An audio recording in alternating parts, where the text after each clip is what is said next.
श्री कृष्ण और पितृपक्ष की कथा। पौराणिक कथा के अनुसार एक समय की बात है जब युधिष्ठिर अपने भाइयों और भगवान श्री कृष्ण के साथ द्वारका पहुंचे।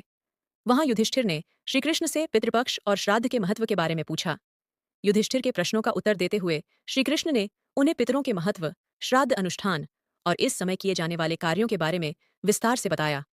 भगवान श्री कृष्ण ने कहा, पितृपक्ष में पूर्वजों की आत्माओं को तर्पण और श्राद्ध के माध्यम से संतुष्ट करना अत्यंत आवश्यक है।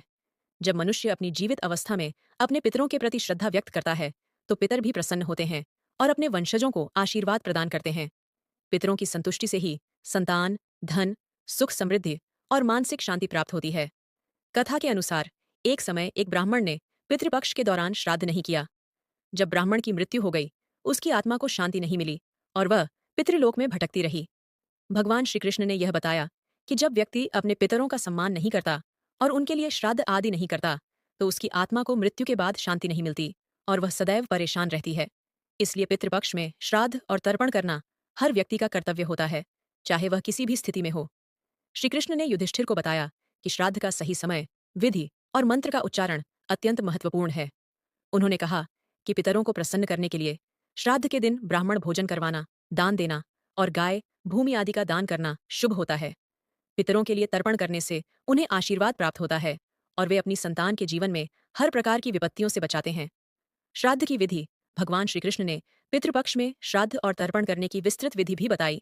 उन्होंने कहा कि श्राद्ध के दौरान पवित्र मन से अपने पितरों का ध्यान करते हुए उन्हें तर्पण करना चाहिए। तर्पण करने के लिए पवित्र जल, काले तिल, कुशा घास और सफेद वस्त्रों का प्रयोग किया जाता है। इसके अलावा श्राद्ध के दिन योग्य ब्राह्मणों को भोजन करवाना, दक्षिणा देना और जरूरतमंदों की मदद करना अत्यंत पुण्यकारी होता है। श्री कृष्ण ने युधिष्ठिर को बताया कि श्राद्ध के समय ब्राह्मणों और पितरों का ध्यान करते हुए उनके प्रति कृतज्ञता प्रकट करनी चाहिए। यह न केवल पितरों को संतुष्ट करता है बल्कि श्राद्ध करने वाले के जीवन में भी समृद्धि और शांति लाता है। श्राद्ध के समय जो भोजन ब्राह्मणों को दिया जाता है उसे पितरों के लिए अर्पित माना जाता है और इससे पितर संतुष्ट होते हैं। कथा के अन्य पहलू। श्री कृष्ण ने युधिष्ठिर को बताया कि श्राद्ध केवल एक अनुष्ठान मात्र नहीं है, बल्कि यह जीवन के उस चरण का हिस्सा है जहां मनुष्य अपनी जड़ों से जुड़ता है और अपने पूर्वजों को याद करता है। पितृपक्ष का महत्व केवल धार्मिक ही नहीं बल्कि सामाजिक और नैतिक दृष्टि से भी अत्यंत महत्वपूर्ण है। इस समय व्यक्ति अपने पूर्वजों के प्रति सम्मान व्यक्त करता है और उनकी आत्मा की शांति के लिए प्रार्थना करता है। पौराणिक कथाओं में बताया गया है कि जब व्यक्ति अपने पितरों का सम्मान नहीं करता और उनके लिए तर्पण या श्राद्ध नहीं करता तो उसके जीवन में कष्ट और परेशानियां आती हैं।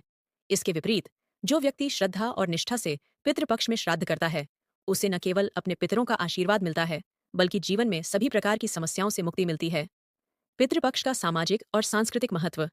पितृपक्ष का महत्व केवल धार्मिक ही नहीं बल्कि यह एक सांस्कृतिक और सामाजिक अनुष्ठान भी है जिसके माध्यम से व्यक्ति अपने पूर्वजों से जुड़ा रहता है। भारतीय समाज में पितृपक्ष एक ऐसा समय होता है जब परिवार के सभी सदस्य एकत्रित होते हैं और मिलकर अपने पूर्वजों के प्रति श्रद्धा प्रकट करते हैं।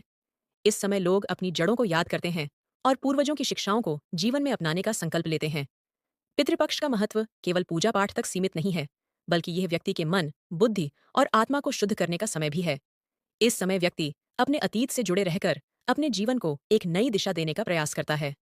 श्री कृष्ण का संदेश। भगवान श्री कृष्ण ने युधिष्ठिर को यह संदेश दिया कि पितृपक्ष में श्राद्ध और तर्पण के माध्यम से व्यक्ति अपने जीवन को शुद्ध और पवित्र बना सकता है।